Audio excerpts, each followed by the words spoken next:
But then we started listening to the comments and listening to what the audience wanted.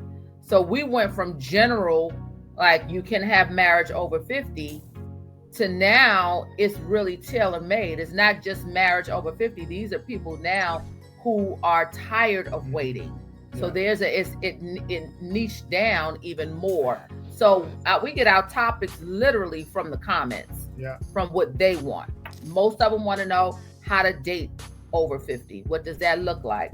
How to know if he or she is the one over 50. So that's what we get our topics from. Yeah, I had a similar, start. It was like I took questions just like y'all did, and it kind of evolved over time. So I can relate to that. So I would say who had the idea that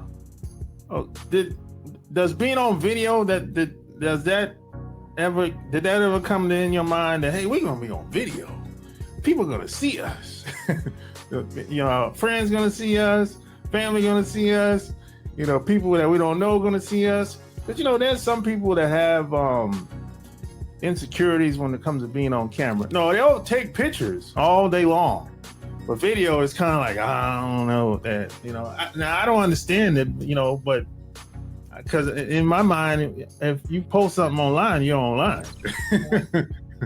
But so did y'all have these type of insecurities in the beginning?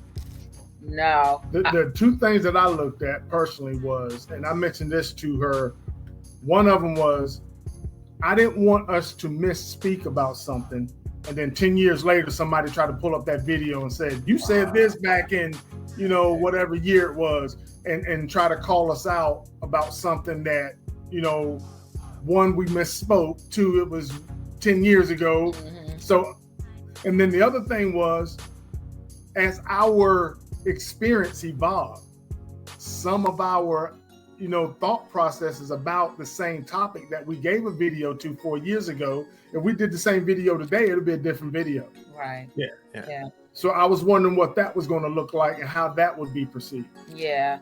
But in my case, I was on video before because I had a social media presence with my business on Instagram. And even today, I'd rather do video than to take pictures. I'd rather see myself on video. But the biggest thing is that we've learned, show up with your flaws and all. That is the best way to do it. Show up transparent. We don't edit any of our videos. What you see is what you get. We hit record and post. We don't, if we've got to, wipe our forehead or sneeze, we leave it all in there. And that's what really kind of built our audience, is because they see that we're quote unquote real, we're transparent. What you see is what you get. Yeah. Now that's how I was in the beginning. But you know what? In the beginning, I never even thought about what people would say.